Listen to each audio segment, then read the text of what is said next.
All right, guys, this video, I'm kind of late on the subject, but it's not, just about the big trade or the mega trade that went down with Boston and Cleveland. This video is more about the landscape of the East and how unpredictable it will be and why the Miami Heat needs to take the first part of the season seriously. Now, as we all know, of course, Kyrie Irving is now on the Boston Celtics, Isaiah Thomas and Jay Crowder, and the Nets' first draft pick is on the Cleveland Cavaliers now. My reaction to it, right quick, I'm going to have a quick reaction to it because I really don't care. It doesn't involve the Miami Heat. My reaction to it is Boston is stupid. That is the most stupidest thing Boston can do. Of course, you got Kyrie Irving. That's cool. That's good. But you literally just gave Cleveland a guy that can score 28 points. You traded a guy for Kyrie Irving that scores 25 points and a guy that scores 28 points. So you basically replaced the same type of player, even though Kyrie Irving is way more talented and, more flashier. You traded a guy in Isaiah Thomas that can basically replace Kyrie Irving's points.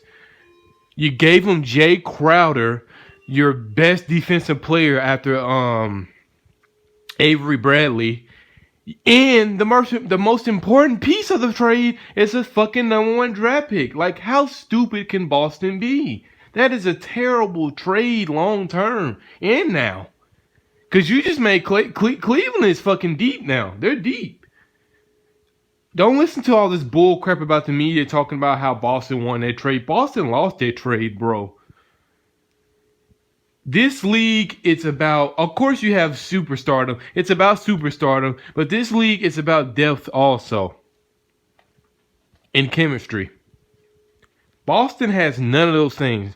Boston doesn't have their defensive identity anymore, and they don't have their depth anymore. And their team is like just 360 degrees the other way now from last year. Like it's just they're a different team now. So the chemistry is shot on that team, and I don't know how long it's going to take them to get it up.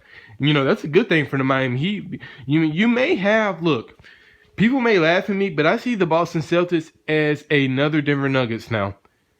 Very great offensively, top 5 team offensively in the NBA, but defense is baby shit. And that's what they are now. Of course you got Kyrie Irving. And he is a better defender than Isaiah Thomas. He is. But your starting small forward is what? Tatum?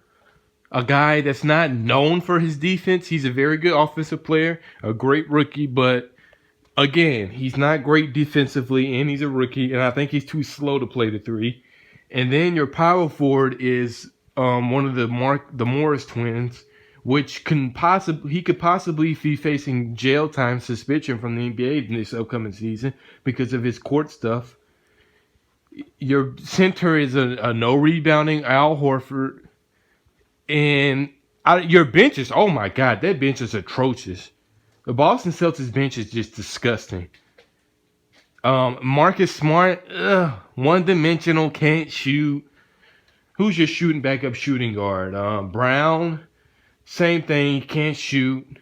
He can cut to the rim very well, but, that's not that much he can really give you. And then the rest is just a bunch of, bust. I mean, a bunch of bombs, scrubs. The Boston's bench is just terrible. Kyrie Irving and Gordon Hayward will have to score at least. Kyrie Irving's going to have to average 25 to 30 points a night. Gordon Hayward's going to have to average at least 21 points to 25 points for their team to have a great record or be close to where they were last year. Their defense is gone.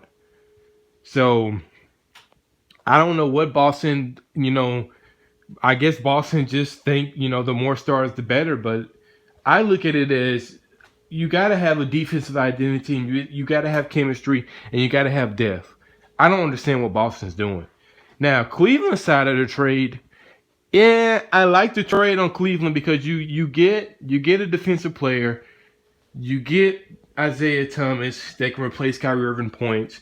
Now Isaiah Thomas is going to be a headache on defense. He can't play defense for shit because he's too small.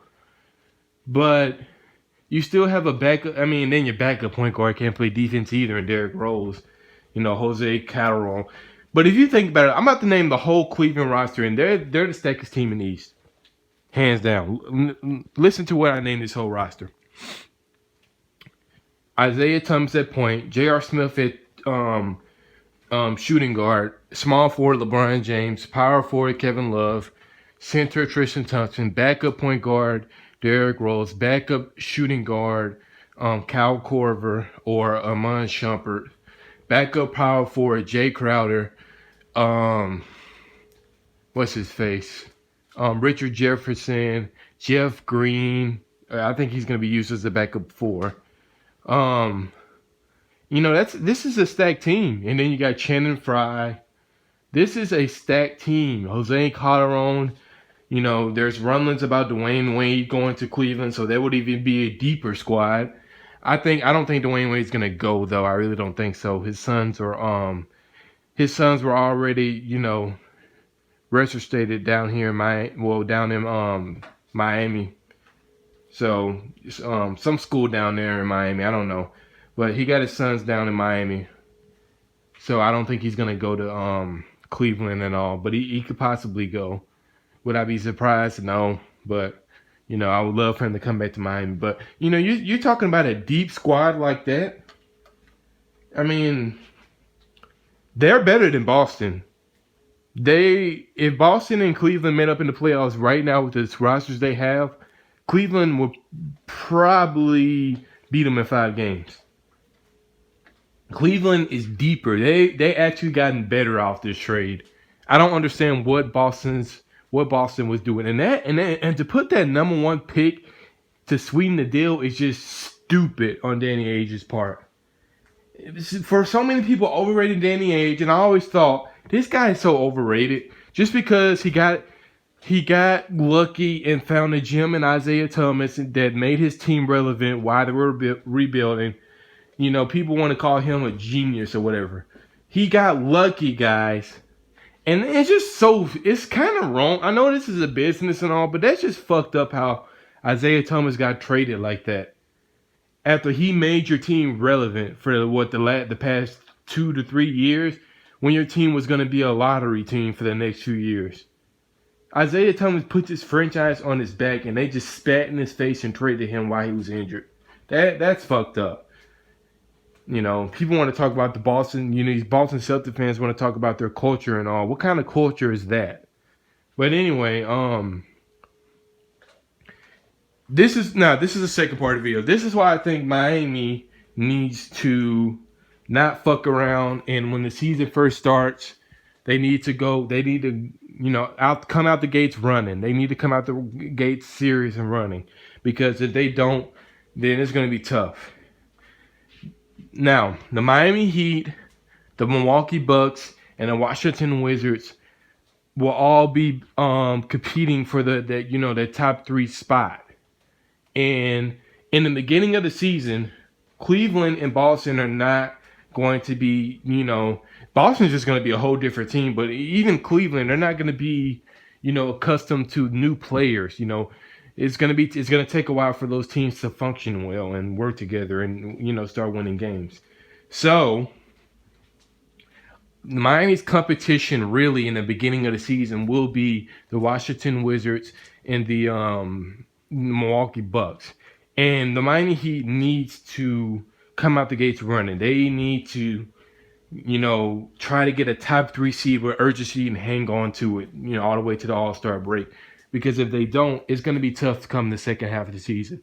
And you don't want to end up being a top, a low bottom 3 seed or something like that. You don't want that. So, Miami, this is a very, complicated East now. It's very unpredictable.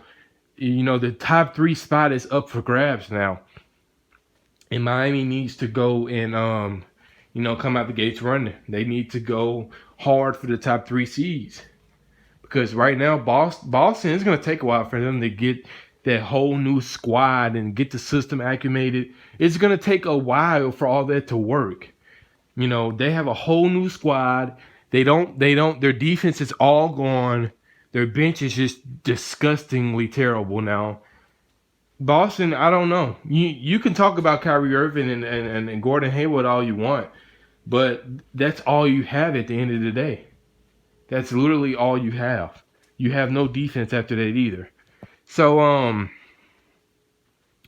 don't know, guys. Boston's best defender right now is Marcus Smart, Gordon Hayward, and the Brown kid.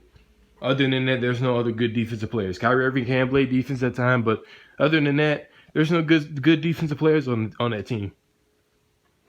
Yeah, they're gonna have a problem.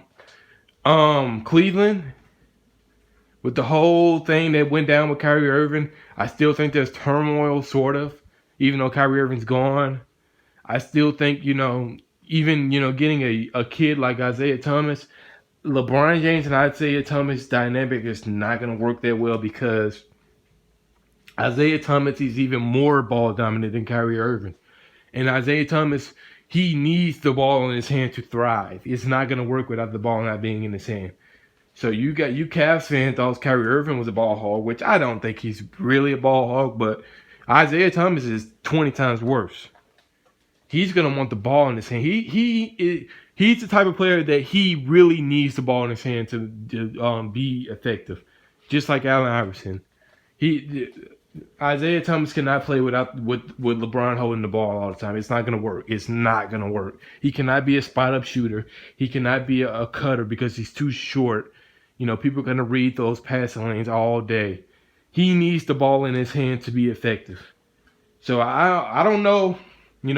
Cleveland may have a deeper team and may have got better defensively, but LeBron's gonna have to compromise for Isaiah Thomas to work completely well like he did in Boston. He's gonna have to compromise big time, and I don't see LeBron doing that.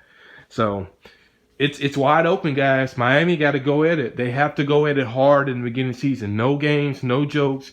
You guys they have to go at it hard. And camp starts in 6 weeks. And it's going to be very interesting. It's going to be very interesting. He live for 305 out. Let's get it.